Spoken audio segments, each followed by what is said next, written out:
for some R&R. This is for the readers and the real folk. This is for the readers and the real folk. This is for the readers and the real folk living from coast to coast. This is for the people. This is for the readers and the real folk. This is for the readers and the real folk. This is for the readers and the real folk living from coast to coast. This is for the people. It's time for some R&R. Welcome, welcome, welcome, my readers and my real folk. I'm your host, Monda Raquel Webb. Books, art, film, music, all together in one spot, celebrating us right here, right now, every week. It's all art and it's all good. That's who we are and that's what we do. It's time for some R&R. Here we go. This week on Readers and Real Folk, wow, we are truly in for a treat. We've all heard her chart-topping songs, One Thing and Why Don't We Fall in Love. We've all seen her sultry music videos that have been viewed over 60 million times, and we've all watched her dance. And let me tell you, girlfriend can dance. Stay tuned for part one of our exclusive R&R interview with world-renowned songstress, two-time Grammy-nominee, and avid book lover, Amerie. Awesome. We hear more tales of the dealer from Black Art in America's own Najee Dorsey. And stick around to the end to see Amerie's most recent and steamy music video.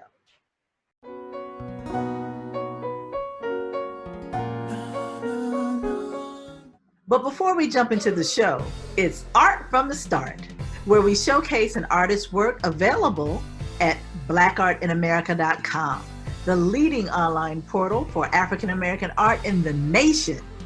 This week, we offer the Prevalence of Ritual portfolio, a portfolio of 5 stunning and colorful works from the master himself, the legendary Romare Bearden.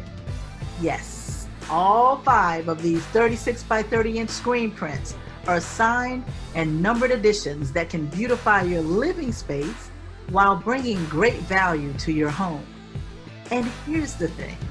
When you buy fine art from emerging and established artists at blackartinamerica.com, you can use our special Readers and Real Folk value code, which is R plus R5.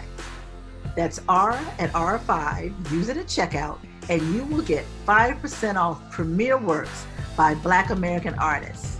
That's right, it pays to hang out with Readers and Real Folk.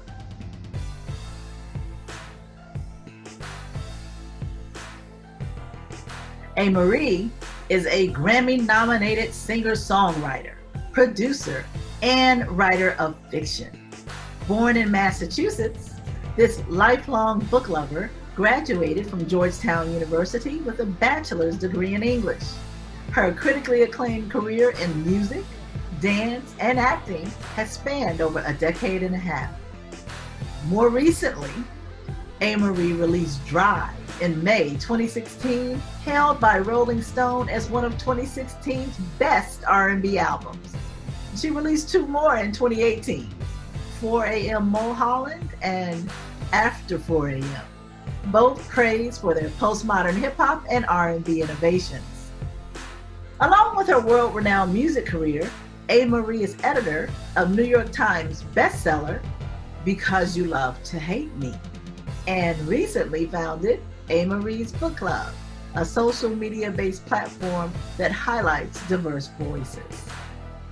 Hey everyone, it's Amerie and I am so excited to share with you the news that finally I have a book club. For so long, I know we've been wanting the book club, I've been reading the comments, but I didn't know exactly how I wanted to do it. And I believe I figured it out. First off, Amerie's Book Club is going to feature books by authors who present to us an array of diverse perspectives, voices, and I hope that we can come together, learn from each other, listen to one another, also be heard, and embrace and celebrate our differences, and come away from the whole thing somewhat changed. Amerie's Book Club is going to very much live on social media, so we're going to be on YouTube and Instagram. So at the top of the month, I'm going to announce to you what the book is going to be, and I'll remind you throughout the month of what that book is. Definitely have the check-ins and everything. And at the end of the month, we're going to IG Chat Live. This was really, really important to me, having this dialogue in real time. And I think after reading something which is really personal and private, coming to share with each other in real time is going to be really beneficial to us all. The Water Dancer by Ta-Nehisi Coates. You know I have no qualms with annotating books. For those of you who have already watched me talk about books, you already know I absolutely love Ta-Nehisi Coates' nonfiction. It's enlightening, some of the things that we think we already know. He has so much more information because he really gets into his research and really he connects the dots. He essentially pulled in all of that information that he garnered and put into his nonfiction work.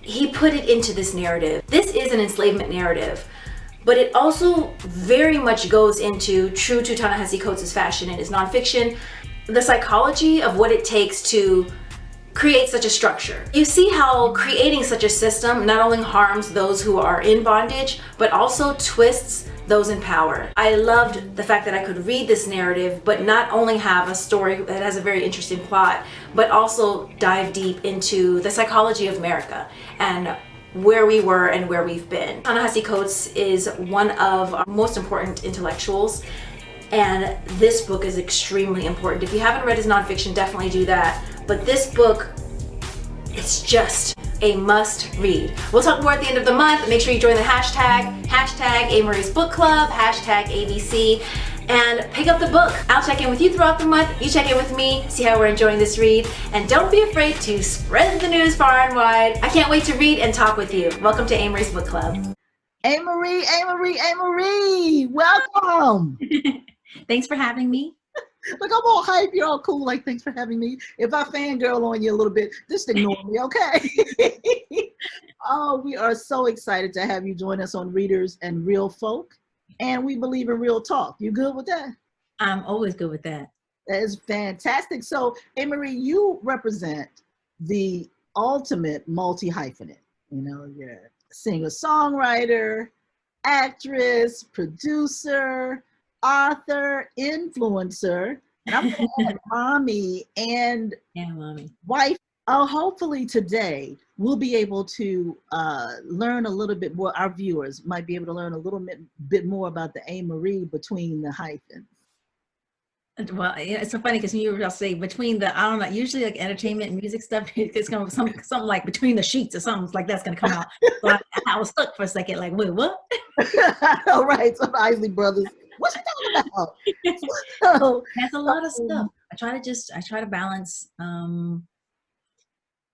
I know I would always hear people say things like, I try to balance, or it's a work in progress every day. And that would just make me scared and make me like, no, there will be order. I will have order. Mm-hmm. But sometimes, you're always looking for that balance. It just seems like we're trying to figure it out, especially as women. Yeah, yes, absolutely. I agree with you. And from one fellow book lover to another, I have a little story for you. And hopefully you'll be as vulnerable with me. But I learned to read at a very early age. And apparently I was quite chatty. So I got on my mom's nerves so bad. She said, why don't you go get one of your best friends? She called books my best friends. And I would pick up anything. So this is about 10 years before you were born. There was a book published called Our Bodies, Ourselves. And okay. it was a picture book, mm-hmm. and it was about women and sexuality. So apparently I picked it up and I went and asked my mom, Mommy, what's pregnancy? And so she hit it. And so, but that just to say that I have always, I have been an avid reader for a very long time. I love books. I escape into books. And I think that you feel similarly. Well, like you saying, always read. I can't remember a time I didn't read. Like I learned my alphabet really early. My grandfather taught me, and I was reading ever since I can remember. Really, we were able to go to the library. My mom, she was in the store. She knew I just sat in the bookstore. It would sit right there, and she could look around a little bit. And have a pile of books. And a library, I would check out a bunch of stuff. They never, prohibited me from reading anything and checking anything out. Later, I was like, you always know books let me read. I mean, I guess they weren't bad, but like literally it'd be, because I was always interested in interesting off the beaten path stuff. So I would check out as many books as I could, and it would be like Amelia Bedelia, Mary Poppins, Miss Wiggle Wiggle, Nostradamus, witches, ESP, and like, occult, like levitation and spirits, other dimensions. And mind you, I was like 7, 8. And so I was like into all that, like literally Miss Piggle Wiggle. We're watching Old MacDonald Half Farm Bouncing Ball, and let me find out about this witchcraft, like, and not Wicca, but just like all the other stuff. Mm-hmm. And I was just always interested in that. And they always let me read everything. And I was into like Dragonlance. So I just loved to read. I would actually have writing days with my friend. It wasn't until later, because we would always write together. It was like one of my friends that my mother loved, because we would just write, we would share each other what we wrote, and then we would go back to writing again. And then I realized later that my writing process was kind of the same. And I was like, from when I was a little child, I found my notes like in their attic. It's the same. It looks like my notes now when I'm breaking down my revisions. That's weird. That's a gift. It was really cool. So that was actually the thing I did first before I sang or anything. It was writing. Reading and writing was always my favorite. If you remember, what was your go-to book coming up? My go-to, I do remember I really liked Green Eggs and Ham. Like that was my book. Green Eggs and Ham. I could take it to school with me. Like when I was going to kindergarten, I was like, I had it. It was all well-worn and shiny. And it's funny when you look at it now. I bought it for my son because that was my favorite book when I was a child. But I was like, it looked a lot bigger to me. It looked a lot more words. But I see now that it was a pretty short story. But I loved Grimm's fairy tales. Mm-hmm. I loved things that were kind of like, it had adventure, but were also dark, and magic. Also, because I believed magic was real. So I spent a lot of time like trying to like project and astral project. I didn't even know really what it was, but I figured it could really happen. Yeah. I was doing all kinds of stuff. Later, my parents probably be like, well, we're really letting her read that stuff. I mean, any child that's concerned with combusting, I was really afraid of that. There was a book, and it was like, it showed you like graphic pictures of spontaneous combustion images. And I was afraid of spontaneously combustion. Like I would make sure I didn't get too hot. I would feel I was like, how do you know if you're about to bust into flame? Like, where do you feel it first? Like it was an actual fear of mine.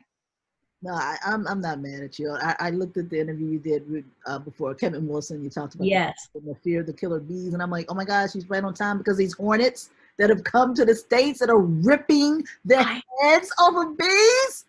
I saw that. They're 2 inches, Amerie. I didn't see the picture. I didn't click on it because I didn't want to freak myself out. And I thought, okay, I see it. If I keep on seeing it, then I'll look at it. But right now, I'm gonna leave it alone until it's like a really big story. Okay. But, and it does feed, especially if you're an imaginative child. Tell me a little bit about the book club. I mean, it seems like you're right on time with starting something that is, virtual in a sense, especially the times that we're in. So how did that come about? Well, I always love reading, and I had the YouTube channel for a really long time, and I need to set up. I have this hashtag mommy life, hashtag breastfeeding life. It's created like a permanent slouch. Okay. So I've had my channel for a while, and really I just started the channel because I wanted to talk about books. Mm-hmm. And then people kept saying like, do you want to start a book club? And I was like, I do, but I don't really know how it would really like work logistically. So I just had to think about it for a while, and brought up the idea with my agency team, and Meredith was also one of the people who really helped figure out like how it would work. And then that's how we ended up figuring out, having the author chat at the end. That's a really big thing, because I think, we could read the book together, but I really wanted to make sure we could chat with the author too. Things are different when it's live. When we're speaking live, or when people are in the comments and they're able to chat, like that's just such a different feel. So that was big. And also I really wanted to amplify the books that I really love, as well as amplifying books that are from more marginalized voices, not every single time, but really trying to shed light on voices that don't necessarily get the same push from publishers all the time, or maybe like a hidden gem. Some stuff are going to be like the obvious, like blockbuster things that when I knew that Ta-Nehisi Coates was writing a novel, I was like, I already love his nonfiction. We're in. You know, I know it's going to probably be every book club book, but I have to make sure that, you know, we talk about this book. But I just love to share, you know, great reads with people. Like Kevin Wilson's book, for instance, this last month's pick. I kept seeing it in the store when it came out, and the cover intrigued me. And every time I would see it, and I've been on a book buying ban for a couple of years, but I mean, I still buy a lot of books, but not as many as I normally would. Right. It's a self-imposed ban. It's a self-imposed ban. I'm like, you have a lot of books. Let's read the books you have. Let's shop your shelves. Because when I start buying a lot of books that I have, and I have more books accumulating that I haven't read, I start to get anxiety. It starts to stress me out. You know, I think a lot of bookish people are like that. Yeah, it's a thing. It's getting definitely a thing. Anxious, and people who aren't like that, like my husband, he's just like, why are you stressing yourself out? Like, why is that stressing you out? You're doing it to yourself. I don't understand. If I'm like, you don't understand the books, they're like weighing down on me. It's like, you haven't read it. You haven't read it. So that one I just finally picked up and flipped through, and I loved it. And I was like, this got to be the pick. So I wanted to ask about the engagement that you're getting, because I mean, we are, as a society and a whole, we're changing, we're kind of morphing, and the ways that we communicate are a lot different. What kind of engagement are you getting from the people who are attending, I guess, the live? They can chat with the hashtags. It's great because early on, I think a lot of the questions I was getting was like, when's your music coming out? When's the next album? I like to talk about the book club, guys. And they know that I'm going to answer that too, you know what I mean? But I want to make sure that we're staying focused. So a lot of times I'll hang out in the beginning to just see if, because people might just have just random questions first. Like first minute I'll do that before the author comes on, and then we make sure that their time is being valued, you know what I mean? But as we've gone every single month, I've been getting less like off-topic questions and more questions that are relating to the book, and a lot of people watch them after, because during the time I can understand people don't want to be spoiled. I know I usually don't watch things if I haven't read the book yet, so I'll wait. And so we'll get a lot of engagement in the comments and things like that during the live. We get great questions, and then afterward, people are still, like even a month after, people are still commenting about the books from the previous month. Interesting. And you know, we're also in a society that's celebrity obsessed. So how do you manage when people are, you know, hey, Amerie, can you check this out, or listen to this music, or, you know, here's my poem, what do you think? I mean, I know it's a real thing, and so I just wanted to know, you know, how you, I mean, you're a beautiful person and a wonderful spirit. I see it, I feel it, but yeah. How do you manage that? Like, you know what, when we would be like on tour and stuff and people come up, you just listen, that's always so awkward though. It's always awkward when someone just starts busting out rapping in front of you and you're like at the restaurant and they're like, oh my gosh, I want to say that. And it's like, great. It's like weird, but I appreciate it, but it's strange because it's an awkward moment. But you got to do it. You got to shoot your shot. So I get it. So those kind of things, you just like take it as it comes, and I understand it because I was one of those people. I sure did. 702 sure did come to Teen Summit, and I sure did see where Michael Bivins and them were, and I sure was like, hey guys, guess what? I can sing. You want to listen? Here we go. So I get it. I get it.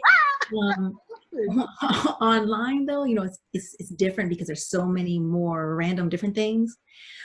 Usually I don't read through everything. Like my DMs are just people that I already follow, like my friends that I already know. And that's because I do a lot, like you said, I'm hyphenate, but I'm working on being a better friend and a better sister and daughter. So I try to use that energy. And like when I go onto social media, I'm doing the thing and I get off. When I have the phone, I leave it in another part of the house. I might check in if I get a notification, and I boop, boop, make a comment on something that's relevant to me and someone pointed out, and that's it. I don't want it around. It is weird because I have a social media book club, but I love that because we can talk just like how we're talking now, but you have to be able to turn it off, walk away like we would a physical space. And I think a lot of us don't know how to do that because our phones are always on our hip, always, we're using it all the time. So whether you're making food and you're looking for a recipe, it's the same place the social media is on. It's the same place you're texting your family member about something important. It's the same place the news notification is coming on. So we're just always plugged in. And I really resent having to be plugged in all the time. I actually have a physical resentment. It makes me mad. Interesting. I'm like a 102-year-old hermit inside, and I'm mad. Someone's knocking on my stump. But boundaries are important. And when you're dealing with a digital medium, it's always in your face. So you do have to take, like, I mean, I had to turn my phone off because if during this interview, I could have gotten any number of calls. It comes through on my computer. I'm always getting, I mean, it can be nonstop. It's like it sucks you in, and I gotta protect my mental space. I gotta protect my creative space. So I just have to just get off of it. I looked at an interview you did a few years ago about the 5 books that most influenced you. And I wanted to ask if you added some to the list, but before great. Now I gotta remember what I said. No, okay. It's okay. I don't know if you can see this. Okay. It's coming out of essentialism. Yeah. So, normally, and I'm not, we haven't gotten paid by anybody for endorsements, but because I do have a tendency to have my, have my hands in a lot of pots, this book primarily talks about energy, how we place our energy and focus, and to categorize things where they're essential versus non-essential. So, it kind of helped change my life, because if I'm focusing on something and I'm like 10 hours later, how come this isn't done? But it isn't done because I've stopped to do this, or I've taken a couple of calls, or I went down and watched, a show. And the next thing I know, I'm not as productive as I would like to be. So that's kind of, that book has kind of helped me get on the straight and narrow, because it's always about, is what you're doing aligned with what you have to do? That's exactly what I was telling my husband when things started falling by the wayside. And I was like, normally I would try to do this and that. And I told him, I was like, look, I figured, especially now I have a child too, you're going to be able to do 1 or 2, 3 things today. And that's it. And everything else has to be, it's going to you can't do it all. If you try to, you're not going to be good at anything that you're doing. So just you got to cut it out. I have to read that. Yeah, I would definitely say, and I'm not a nonfiction person. I love fiction. I love stories and drama. But that, and the author said that we can do more than one thing at once, but we can really only focus on one thing. Yes, we're not really good at multitasking. We're not. We do ourselves a disservice. It's called Deep Work. And it's a nonfiction as well, similar in line with that. And he just talks about how we need to go deep, and how our concentration, for instance, he was like, a phone call, you take a phone call or you go to do something, it takes 20 minutes for the brain to get back to where it was in focus. So a 1 minute distraction, 2 minutes is actually that plus 20, which is why sometimes we're doing something and we might have an hour and a half, but somehow it seemed like we didn't really have that much time. Once we got back in the zone, he's like, once you're out of the zone, you get back in the zone. It takes 20 minutes to get back. And he said that when they studied the brain, even when the phone rings and you don't answer it or anything, you don't pick it up, but you hear it, your brain stops focusing on the thing, and it's focused for a second on that phone call, which counts as like a mini distraction. And he talks about how to go deep, and how deep work is so required. Sometimes, 3 to 4 hours of a block of time of pure distraction free. So, and then we've been talking about serious books, but let me ask you, I'm sure that you read to your son, and I'm sure he gets the benefit from different voices and characters. What's his favorite book? He's had some, we started reading to him the minute, the time he came home, we started reading. So he was turning pages at 16 weeks. He flips through the words. He recognizes the words now. So it's great. And he's not even 2 years old yet. He's about to turn 2. But he's had his favorites. Little Night Stars was one. The Little Blue Truck series. He loves The Word Collector by Peter H. Reynolds, and I Am Human, which is by Susan Verde, illustrated by Peter H. Reynolds. I remember these author names because whenever we read a book, we always say The Word Collector, illustrated by, and so he knows, Peter H. Reynolds. I'm like, the author's important. So we always go over the author. And that's one of his favorites. Another one, what's another favorite? Oh, The Night Gardener. an Ocean Meets Sky. We're gonna have an Ocean Meets Sky themed birthday. Oh. A whole birthday party. We got like the whole the book cover blown up real big. I'm gonna like put clouds on the ceiling. I was like, we got that whole thing set up. So yeah, he loves books. It's perfect because I do believe it's passed down. And a lot of these kids now, they've got this and they know how to operate it and Oh yeah. Swipe left, swipe right. So good for you, Amerie. You got my cheer. So tune in next week for more with the one and only Amerie.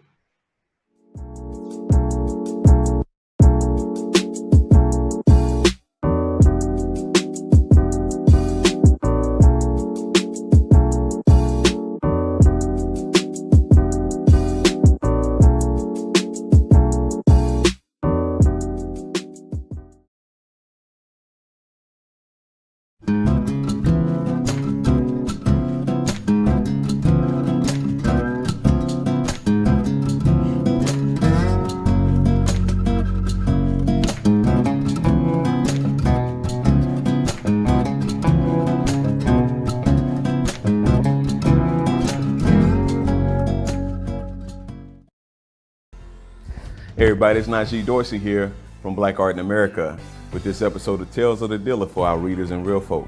Well, back in the day, O.T. Hammonds was the founder of Hammonds House Museum and was really good friends with Romeo Bearden. Bearden was scheduled to come into town, but O.T. got snowed in. I think he was in Denver, if my mind serves me correct. And so he called a good friend up and said, listen, Bearden is coming in, take good care of him. So she does. Takes him to wherever he needs to go, cooks dinner, entertains him.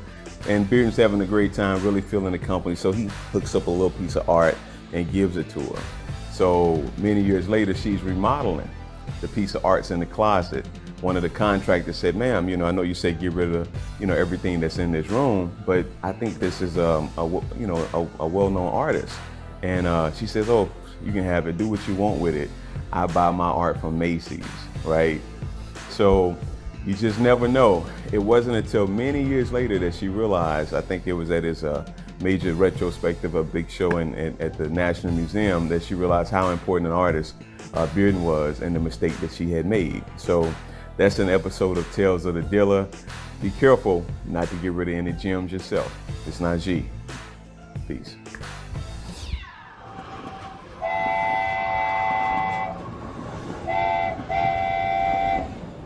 Let's rock.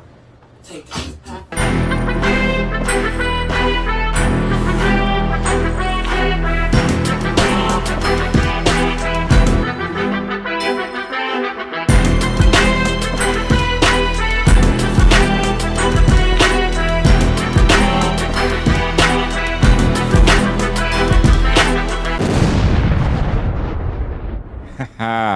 That's right, my readers and real folk. This is a hostile takeover. So strap up for a ride on the R&R Express with DJ Haas. Special shout out to my web queen, Monda Webb, and blackartinamerica.com, the only place to go for that quality black art. Check it. 2-time Grammy nominee Amerie is curious about books. She's curious about life. And we, her fans, we're curious about her.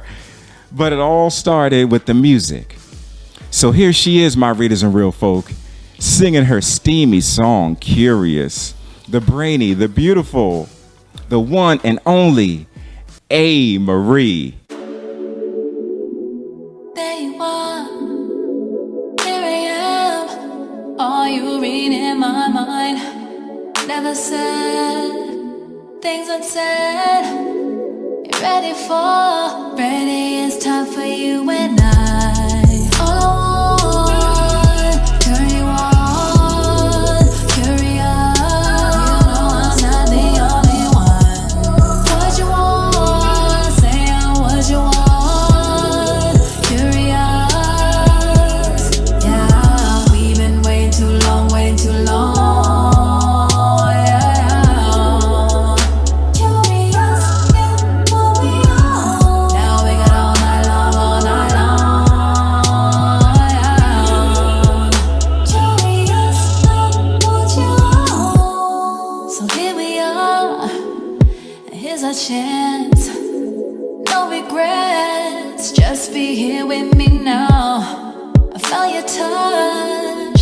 many times.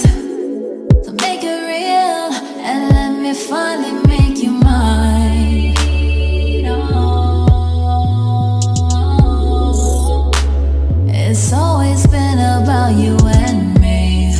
I just wanna let you know that I'm ready for, yeah, ready. It's time for you and I. All I want, turn you on, curious. You know I'm not the only one. What you want, say I'm what you want, curious. Yeah, we've been waiting too long, waiting too long. Yeah, curious, you pull me on. Now we got all night long, all night long. Yeah, curious, what you want. So say the word, say the word, say the word, say the word. Don't let this moment pass us by. Say the word, say the word, say the word, say the word. 'Cause it's always been about you and me. All I want is turn you on, curious. Yeah, what you want, say I'm what you want. You're curious. All I want, turn you on, curious. You know I'm not the only one. What you want, say I'm what you want. Curious. Yeah, we've been way too long, way too long. Yeah. Curious, you pull me on. Now we got all night long, all night long. Yeah. Curious, what you want.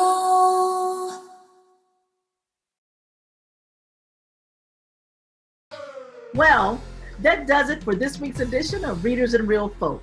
Remember, join us here each week at blackartinamerica.com for new episodes.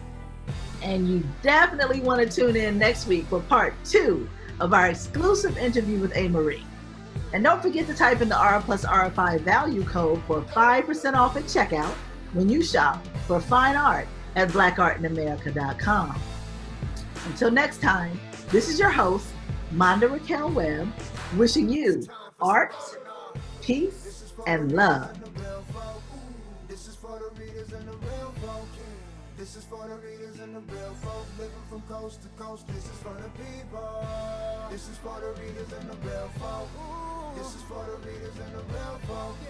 This is for the readers and the real folk living from coast to coast. This is for the people. This is for the readers and the real folk.